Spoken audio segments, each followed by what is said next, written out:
They hung my son for a murder he didn't commit. The town of Bitter Springs watched him swing and called it justice. I buried him in the desert where the rattlesnakes nest, and I made a promise over his grave. The men who lied would answer for it. But revenge isn't just about pulling a trigger. It's about making sure the truth dies harder than the innocent ever did. What's the saying? Oh, well, howdy, stranger. Old Jack at your service, though the only service I've got is flapping my gums and telling you're here to hear a story. So lean in. The desert sun beat down on Bitter Springs like the hammer of an angry god. The town sat at the edge of the Arizona Badlands, weathered buildings clinging to life in a landscape that wanted to swallow them whole. Dust devils spun through empty streets, carrying whispers of old sins and older grudges. Saloon doors creaked in the hot wind. Thomas Garrett stood at the cemetery's edge, weathered hands gripping his hat so tightly the brim warped. His face was carved from granite and grief, every line testimony to 63 years in this godforsaken territory. His eyes, once bright with youth's fire, had dimmed to cold steel, the kind that doesn't bend or break, just cuts clean through whatever stands in its way. Before him lay a fresh grave, dirt still loose against sun-bleached earth. A simple wooden cross marked the spot. Daniel Garrett, age 24, innocent before God. "They killed you, boy," Thomas whispered, voice rough as sandpaper. "They killed you, and they smiled while they did it." The hanging memory played behind his eyelids. Daniel on the gallows platform, young face pale but defiant, proclaiming innocence as the noose fitted around his neck. Sheriff Clayton Reeves reading charges. Murder of cattle baron Marcus Thornton. The crowd gathered, faces sad or hungry for spectacle, all complicit in their silence. The trapdoor opening, the sickening crack, the stillness. Thomas had fought to save his son, hired lawyers, gathered witnesses, pleaded with the territorial judge. But Bitter Springs was a company town, and Victor Thornton owned the largest ranch for 100 miles. When Victor wanted something done, it got done. When he needed someone blamed for his father's death, someone got blamed. Daniel Garrett made a convenient scapegoat. 3 weeks had passed since the hanging. Thomas attended the trial, watched false witnesses take the stand. Lyle Brennan, Thornton's foreman, swore he'd seen Daniel fleeing. Doc Holloway claimed the bullet matched Daniel's rifle. Judge Cornelius Black, in Victor's pocket for years, ensured the verdict was never in doubt. The jury deliberated 17 minutes. Now Thomas stood where innocent and guilty rested side by side and made his choice. He'd been a lawman once, back in Texas before the war. He knew the difference between justice and vengeance. One walked in daylight, the other moved through shadows. But when law itself became murder's instrument, what choice did an honest man have? "I'm going to make this right, Daniel," Thomas said quietly. "Every man who lied, every man who stood by and let it happen, they're going to answer for you." He knew what really happened the night Marcus Thornton died, knew who pulled the trigger and why. More importantly, he knew how to prove it, if anyone would listen. The question wasn't whether to seek vengeance. The question was whether to seek justice first. Thomas walked toward town, boots leaving tracks the wind would erase by morning. The sun hung low, painting the sky blood red and gold. In the distance, Bitter Springs buildings shimmered like a mirage. The saloon was full when Thomas pushed through the doors. The same faces that watched Daniel hang now laughed over cards and whiskey. Lyle Brennan sat in the corner, bulk spilling over a groaning chair. Doc Holloway nursed a drink at the bar, and at the best table sat Victor Thornton himself, young, arrogant, certain of his power. The room quieted when Thomas entered. Men who knew him glanced away. Others stared openly at the old man with cold eyes and a gun belt worn low. Thomas walked to the bar. "Whiskey," he said quietly. The nervous bartender poured with shaking hands. "On the house, Mr. Garrett." Thomas met his eyes. "I'll pay for my own poison." He downed the whiskey in one burning gulp, then turned to face Victor Thornton's table. "My son was innocent," Thomas said, voice carrying through the suddenly quiet saloon. "And every man in this room knows it." Victor's smile was sharp as broken glass. "Your son was a murderer, old man. The jury said so. The judge said so. The law said so. The law, Thomas repeated, tasting bitter irony. Is that what you call 3 liars and a bought judge? You should go home, Mr. Garrett, Thornton said almost sympathetically. Grief has addled your mind.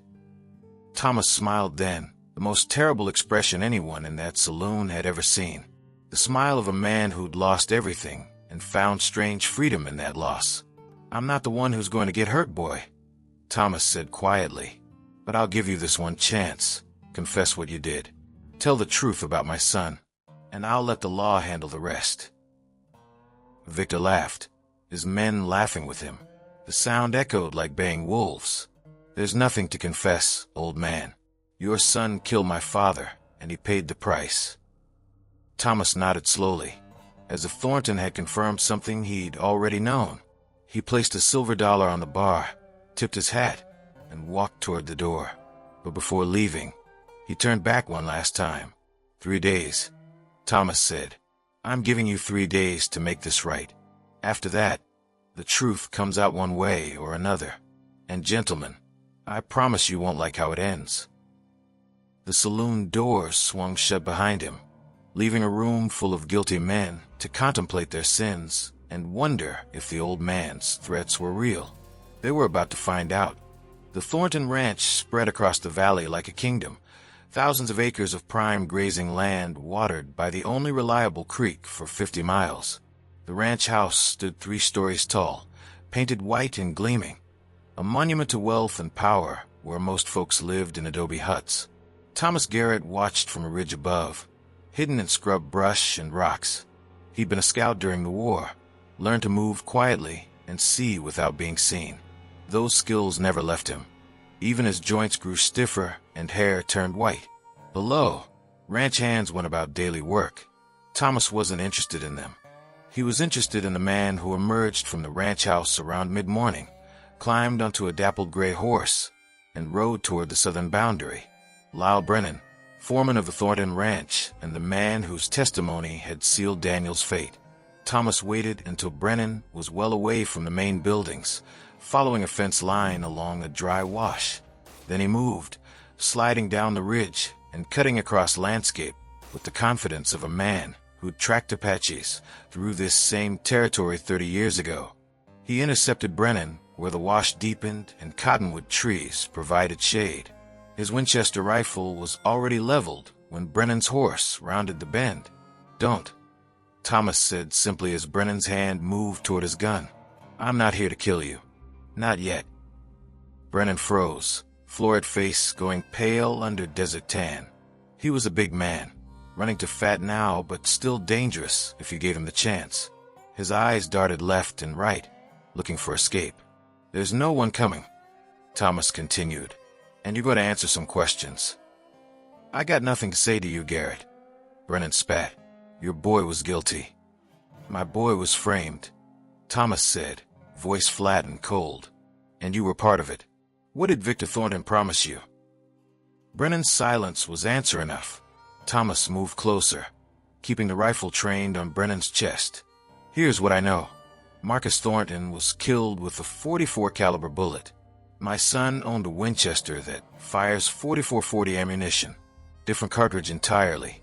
But somehow Doc Holloway testified they matched." "Maybe the doc made a mistake," Brennan said, voice cracking. "Doc Holloway doesn't make mistakes like that.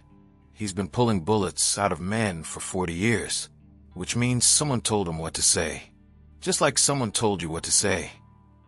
I saw what I saw. You saw Daniel riding away from town the night Thornton died. That part was true.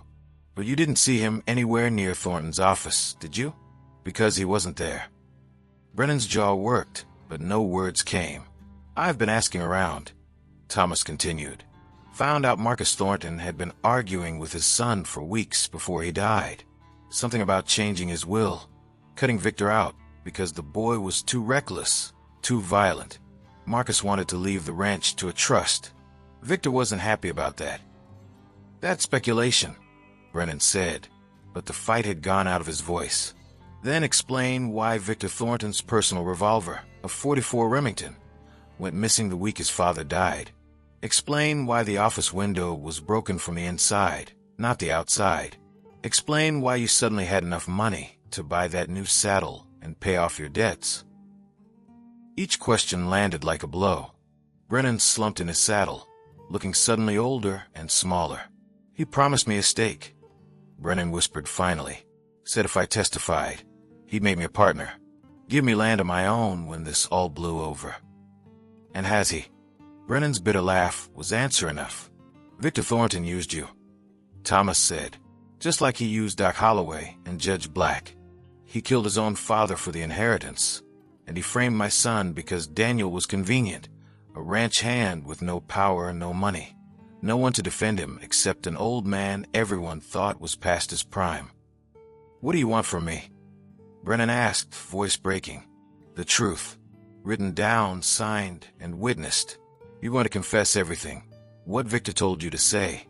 What really happened that night, all of it. He'll kill me if I do that. And I'll kill you if you don't, Thomas said simply. But I'll give you something Victor won't. A chance to make it right. Help me clear my son's name, and you can leave Bitter Springs. Start over somewhere else. Keep lying, and you'll end up in the ground next to the man you helped murder. The two men stared at each other across the Winchester's barrel, and the desert wind whispered through the cottonwoods like the breath of ghosts. Finally, Lyle Brennan nodded. The abandoned line shack sat at the edge of Thornton property. So old and forgotten, even ranch hands didn't bother with it. The roof sagged, the door hung crooked, and rattlesnakes had taken residence in the corners. But it had a table, chair, and privacy, which was all Thomas Garrett needed. He'd brought Brennan here under cover of darkness, the foreman's hands bound. A single lantern cast flickering shadows as Thomas set paper, pen, and ink on the table. Write, Thomas commanded. Brennan's hand shook as he picked up the pen. Victor will know. He has eyes everywhere. Then you'd better write fast. The confession took an hour. Brennan wrote slowly, painfully, words dragging out like teeth being pulled. Thomas stood over him, reading every line. The story that emerged was damning. Victor Thornton had shot his father during an argument over the will, then immediately began constructing an alibi. He'd sent Brennan to create a disturbance on the far side of town, giving Victor time to stage the scene. Then he'd pressured witnesses, Brennan with promises of wealth, Doc Holloway with threats against his daughter's reputation, Judge Black with outright bribery. Daniel Garrett had simply been in the wrong place at the wrong time, a ranch hand who'd argued with Marcus Thornton the week before over wages. Victor seized on that conflict and built his frame around it. Sign it, Thomas said when the confession was complete. Brennan hesitated, pen hovering over paper. This is my death warrant. No, Thomas said quietly. This is the truth, and the truth is the only thing that might save either of us. Brennan signed with a flourish of resignation, then slumped back as if signing had drained his last strength. Thomas folded the confession carefully and tucked it inside his coat. There's a horse waiting 2 miles north. Supplies for a week. I suggest you ride hard and don't look back. Just like that, you're letting me go. You were a pawn in Victor's game, a coward and a liar, but not a killer. My son deserves justice, but that doesn't mean I have to become what I'm fighting against. Thomas paused at the door. But Brennan, if I ever see you again, the mercy ends. Understood. The next morning, Thomas walked into the Bitter Springs telegraph office and sent 3 messages, one to the territorial marshal in Tucson, one to the regional newspaper in Phoenix, and one to the circuit judge. Each contained the same information. New evidence had emerged in the Daniel Garrett case, evidence of witness tampering and judicial corruption. Then he made copies of Brennan's confession, 5 of them, sealed and distributed to people he trusted. The blacksmith, the preacher, the store owner. If anything happened to Thomas, the truth would still come out. Word spread through Bitter Springs faster than wildfire. By noon, everyone knew Thomas Garrett was challenging the Thornton verdict. By evening, tension was thick enough to cut with a knife. Victor Thornton responded predictably. He summoned Sheriff Reeves and demanded Thomas be arrested. When Reeves proved reluctant, Victor sent his hired guns instead. They came at sunset, 4 hard men with tied-down holsters and eyes like flint chips. They found him sitting on his porch, shotgun across his knees, and a look that made the youngest reconsider his career choices. "Victor wants to talk to you," the leader said. "A scarred man named Pike who'd killed 3 men in New Mexico." "Then Victor knows where to find me," Thomas replied. "He ain't asking, old man. He's telling."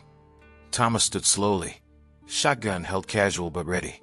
"Son, I was killing men like you before you learned to shave. Now you've got 2 choices. Walk away and live to see tomorrow, or draw iron and find out if you're as fast as you think you are."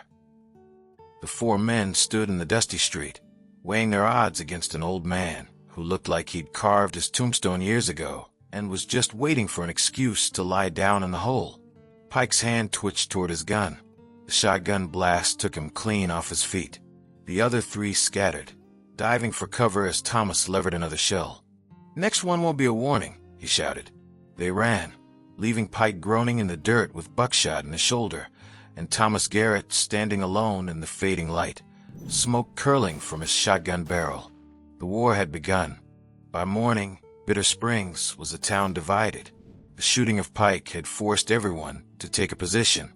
You were either with Thomas Garrett and his quest for justice, or with Victor Thornton and the power structure that had ruled for a generation. Most folks tried to stay neutral, but neutrality was becoming impossible. At the general store, proprietor Samuel Chin nailed one of Thomas's copied confessions to the wall.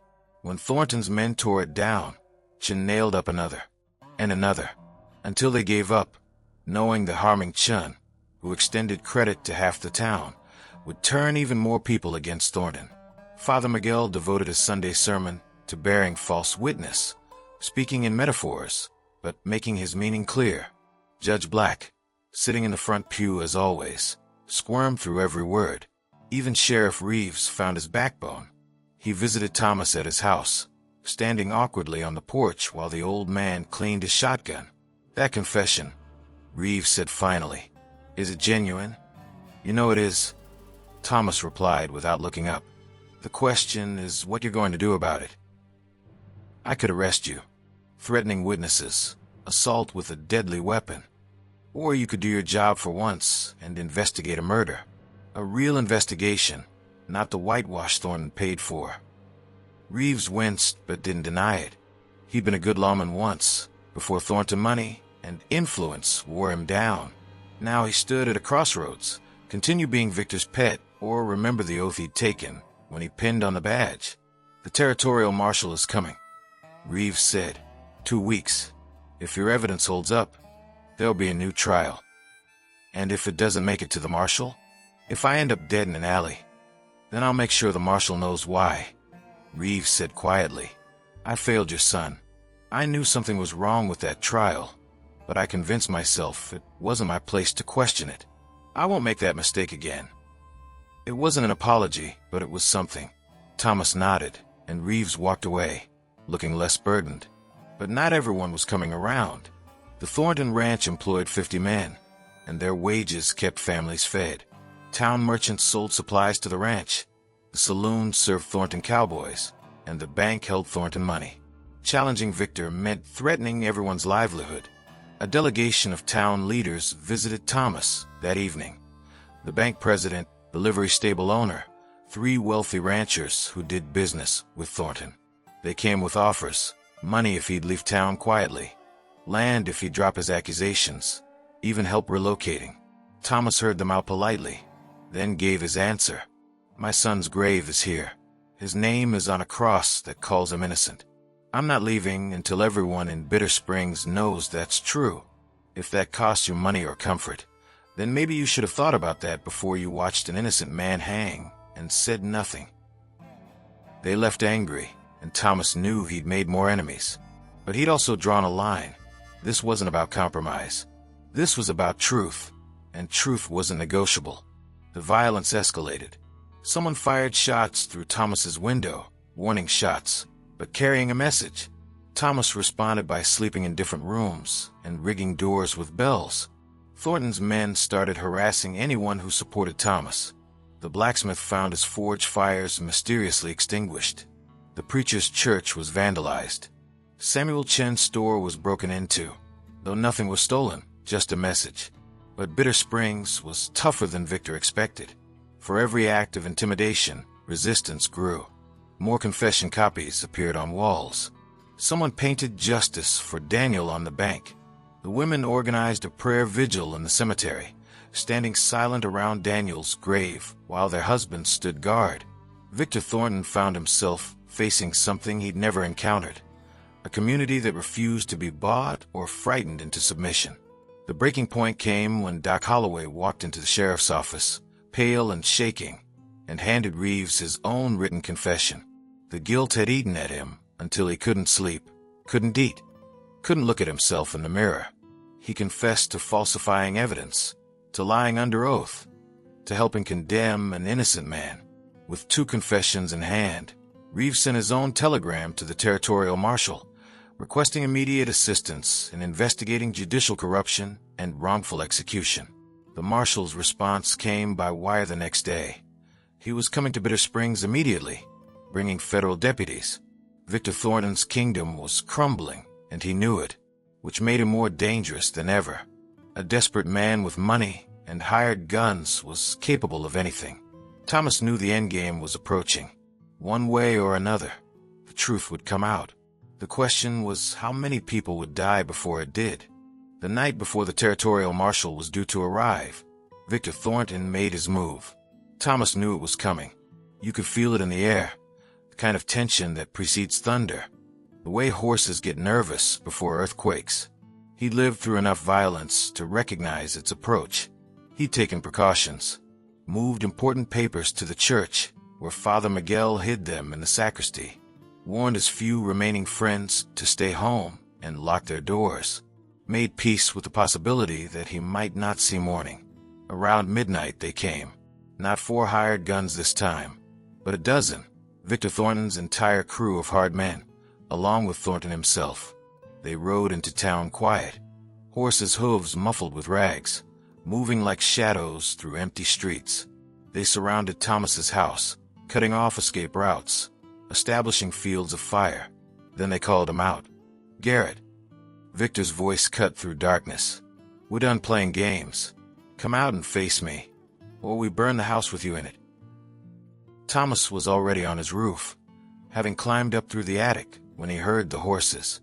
From his elevated position, he could see the entire layout. Thornton's men positioned at corners and doorways behind water troughs. It was a killing box, and they expected him to walk right into it. "You'll hang for this, Victor." Thomas called back. "The marshal knows everything. Killing me won't stop what's coming." "Maybe not," Victor shouted, "but it'll feel damn good anyway. You should have taken the money, old man. And let my son's name die with him? Never." Victor gave a signal, and his men opened fire. Bullets tore through Thomas's house, shattering windows, punching through wooden walls, turning the small structure into kindling. But Thomas wasn't inside. He was above, and he had the high ground. His first shot took down the man firing from behind the water trough. His second caught one of Thornton's gunmen in the shoulder, spinning him around. The others scattered, realizing too late that their target wasn't where they'd expected.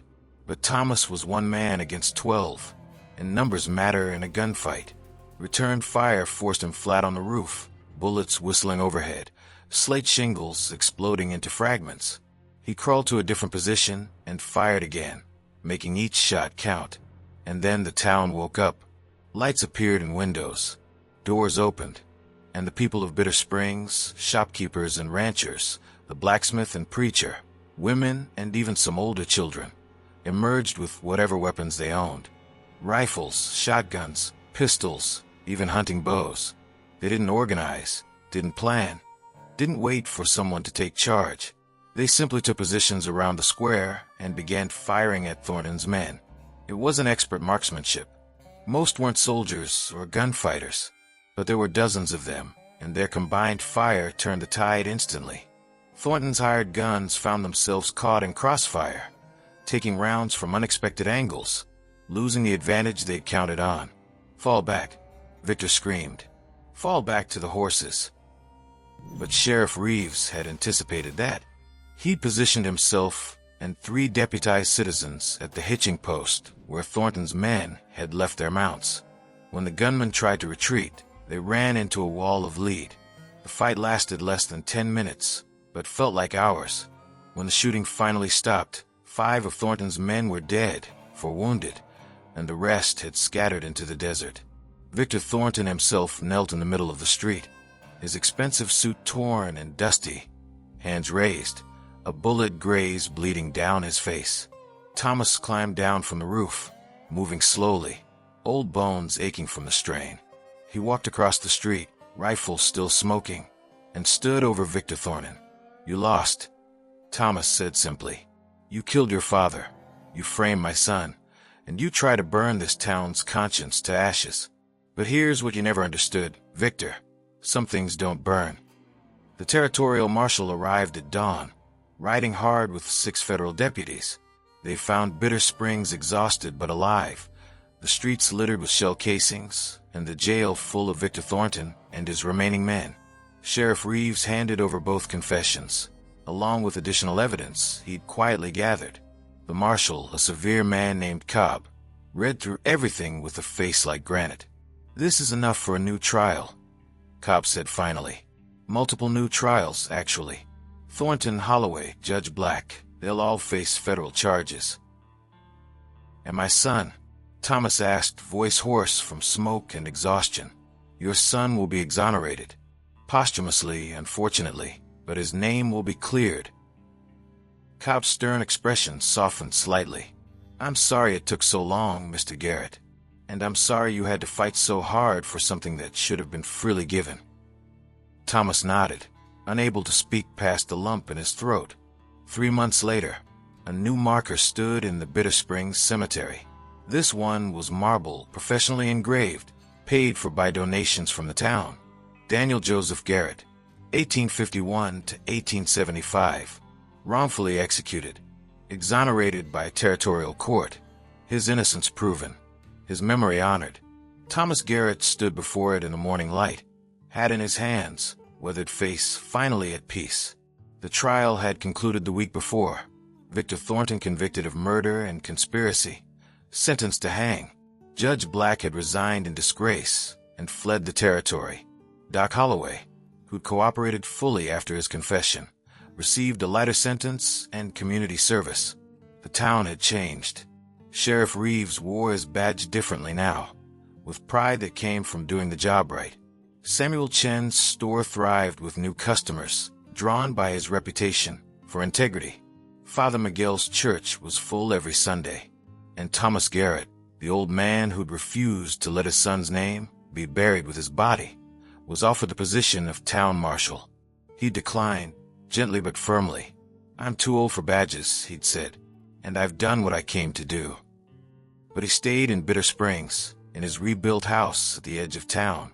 Children asked him to tell stories about the old days. Young men sought his advice. Women brought him meals and made sure he wasn't lonely. He became something rare in the West, a living legend, a man who'd faced down power and corruption and emerged victorious, not through violence alone, though violence had been necessary, but through sheer stubborn refusal to let injustice stand. On this morning, standing at his son's grave, Thomas spoke quietly to the marble stone. "I kept my promise, Daniel. Everyone knows the truth now. Your name is clean. And Bitter Springs, this town that watched you hang, they fought beside me to make it right. Maybe that's all we can ask for in this world. Not that we never fail, but that we find the courage to make things right when we do." A shadow fell across the grave, and Thomas turned to find a young man standing respectfully a few paces away. Travel-worn, dusty, maybe 25 years old. "Mr. Garrett," the young man said, "my name is James Brennan. Lyle Brennan was my uncle." Thomas stiffened, hand moving instinctively toward his hip, though he wasn't wearing a gun. James raised his hands quickly. "I'm not here for trouble, sir. I'm here to apologize. For my uncle, for what he did. He wrote me a letter before he died. Drank himself to death in Colorado. Never could live with the guilt. He told me what really happened. and he said if I ever passed through Bitter Springs, I should tell you he was sorry, that you gave him a chance to make it right, and he was grateful for that. Thomas studied the young man for a long moment, seeing sincerity in his face. Finally, he nodded. Your uncle made bad choices, but in the end, he told the truth. That takes a kind of courage, too. He said you were the bravest man he ever met. James continued. Said you stood alone against the whole territory, and you won. I wanted to see for myself the kind of man who could do that. Thomas smiled slightly. I didn't win because I was brave, son.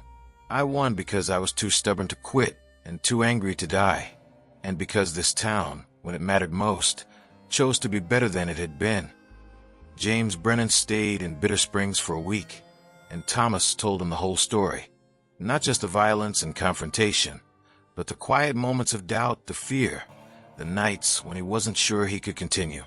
He told him about the people who'd helped, the small acts of courage that had added up to victory. Years passed. Thomas Garrett grew older, but never feeble. He remained a fixture of Bitter Springs, the man who'd proven that one person, armed with truth and unwilling to surrender, could change a town. His story spread across the territory, inspiring others facing injustice to stand firm, to fight back, to refuse to let lies triumph. And when Thomas Garrett finally died, at the age of 78, peacefully in his sleep, the entire territory mourned. His funeral was attended by hundreds, people who'd never met him but knew his story, who'd been inspired by his example. They buried him next to his son, under a sky so blue it hurt to look at. The marker on his grave was simple. Thomas Garrett, 1812 to 1890. He stood for the truth, when standing was hardest, and beneath that, added later by those who remembered. Some debts are paid in blood, but the truth stands eternal. In Bitter Springs, they still tell the story.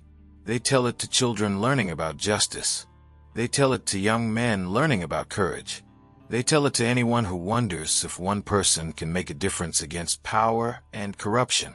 The answer, they say, is written in marble and memory, yes. When you refuse to surrender the truth, when you stand firm even when standing alone, when you fight not for glory but for what's right, then yes, one person can change the world. Or at least one town, one grave, one name cleared in the desert sun. And sometimes that's enough. See you around, my friend. I've got another story for you.